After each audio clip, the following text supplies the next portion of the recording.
मुलांची प्रत्येक कामात शिक्षणात प्रगती होण्यासाठी अत्यंत प्रभावी असा उपाय प्रत्येक आईने करायचा आहे।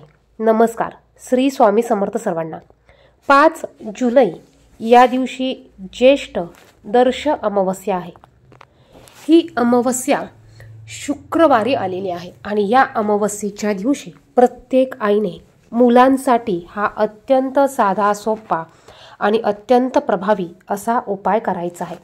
मुलांची प्रत्येक कामात प्रगती होण्यासाठी, मुलांना लागलेली नजर, दोष, बाधा निघून जाण्यासाठी, मुलं जर का ऐकत नसेल, किरकिर करत असेल, चिडचिड करत असेल, मुलांवर असलेली निगेटिव्ह ऊर्जा, या सर्व गोष्टी निघून जाण्यासाठी हा अत्यंत प्रभावी असा उपाय फक्त अमावस्येला करता येतो। हा उपाय प्रत्येक आईने मुलांसाठी करायचा आहे। तुमच्या मुलांची जर का कुठेतरी प्रगती थांबली असेल, मुलांची शिक्षणात, नोकरीत प्रगती होत नसेल, मुलं त्रास देत असतील, तर या सर्व गोष्टींसाठी तुम्ही हा उपाय करू शकतात। उपाय तुम्ही प्रत्येक अमावस्येला करू शकतात। लहान मुलं असू द्या किंवा मोठी मुलं असू द्या, सर्वांसाठी तुम्ही हा उपाय करू शकतात। अमावस्या हा दिवस हिंदू धर्मात खूप महत्त्वाचा मानला जातो। हा दिवस पूर्णपणे पूर्वजांची पूजा करण्यासाठी समर्पित आहे।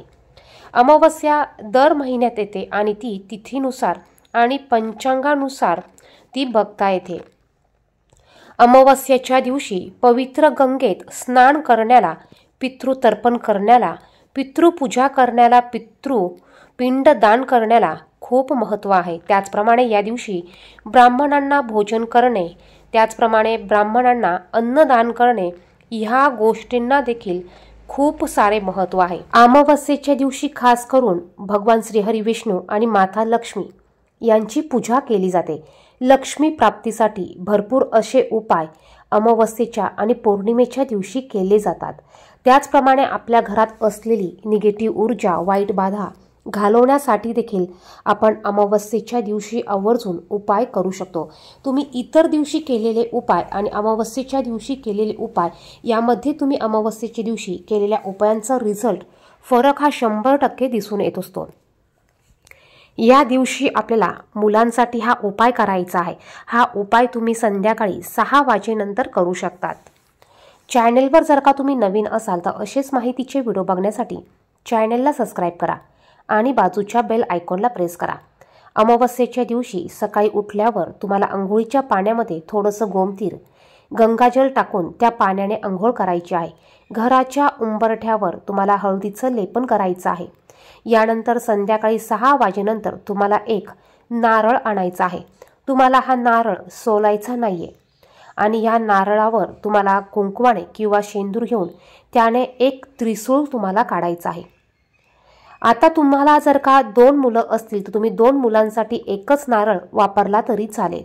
आणि जर का तुम्हाला 3 मुलं असतील किंवा एकच मुलगा असेल तर तुम्हाला एकच नारळ हा वापरायचा आहे। जर का तुम्हाला तुमच्या घराची देखील दृष्ट किंवा नजर काढायची असेल तर तुम्हाला याच पद्धतीने काढायची आहे आणि त्यासाठी तुम्हाला हा नारळ वेगळा घ्यावा लागणार आहे। सर्वात अगोदर आपण मुलांची नजर किंवा उतारा कसा करायचा ते पाहू।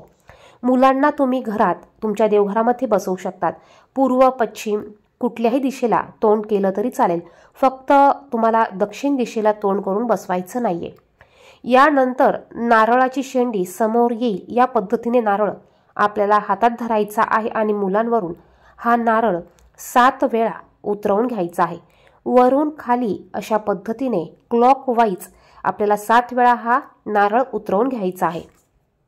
नारळ उतरवत असताना आपल्याला तो रागाने, आपण नजर दृष्ट कशी काढतो त्या पद्धतीने हा उतारा करायचा आहे। थोडासा म्हणजे हा उतारा करत असताना आपल्याला कोणाशीही बोलायचं नाहीये किंवा मुलांशी किंवा हसायचं नाहीये। तर हा उतारा करत असताना कोणी डिस्टर्ब करणार नाही, कोणी मध्ये अडवणार नाही किंवा बोलणार नाही। ह्या गोष्टी बघून तुम्हाला हा उतारा करायचा आहे। तुम्हाला 7 वेळा त्या मुलावरून नारळ उतरवून घेतल्यानंतर तुम्हाला मुलांची असलेली इडा पिडा सर्व निघून जाऊ दे। वाईट बाधा, वाईट शक्ती असेल ती निघून जाऊ दे। कोणी करणी बाधा केली असेल, नजर दोष लावले असेल तर ते देखील निघून जाऊ दे असं तुम्हाला म्हणायचं आहे। आणि ज्यावेळेस तुम्ही हा नारळाचा उतारा करतात त्यावेळेस मुलात असलेले सर्व दोष ह्या नारळामध्ये येत असतात। त्यामुळे उतारा केल्यानंतर तुम्हाला हा नारळ घरात ठेवायचा नाहीये। नारळ लगेच तुम्हाला घराच्या बाहेर घेऊन जायचं आहे। 2 मुलं असतील तर 2 मुलांवरून तुम्ही एकच नारळ उतरवून घेतला तरी चालणार आहे। जर का तुमची कॅपॅसिटी असेल, तुम्हाला 2 वेगळे नारळ घ्यायचे असतील तर तुम्ही नक्कीच 2 वेगळे नारळ घेऊ शकतात। तुम्हाला त्यावर कुंकवाने किंवा शेंदूर घेऊन एक त्रिशूळ काढायचा आहे। आता हा नारळ तुम्हाला उतरवल्यानंतर घराच्या बाहेर घेऊन जायचा आहे।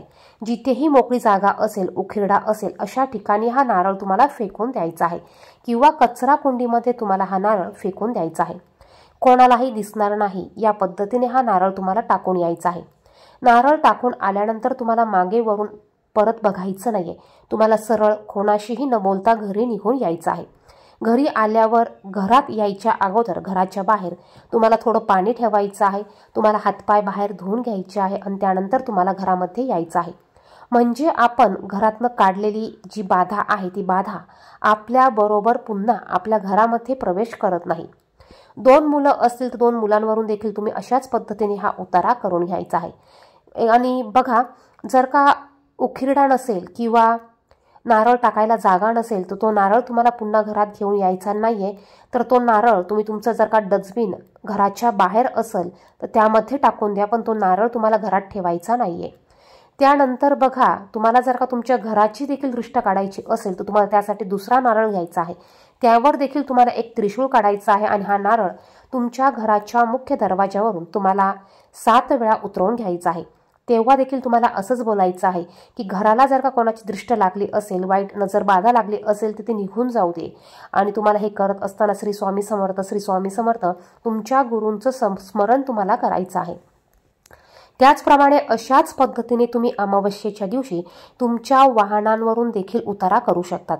त्यासाठी देखील तुम्हाला याच पद्धतीने उतारा करायचा आहे आणि नारळ तुम्हाला घरासाठी वेगळा घ्यायचा आहे, मुलांसाठी वेगळा घ्यायचा आहे आणि तुमच्या वाहनांसाठी तुम्हाला वेगळा घ्यायचा आहे।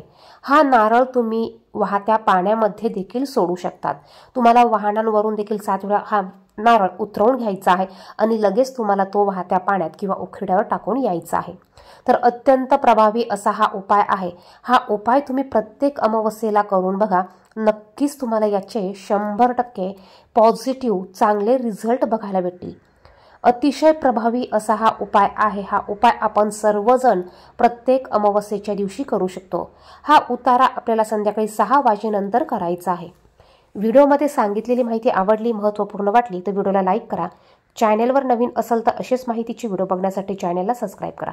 धन्यवाद। श्री स्वामी समर्थ।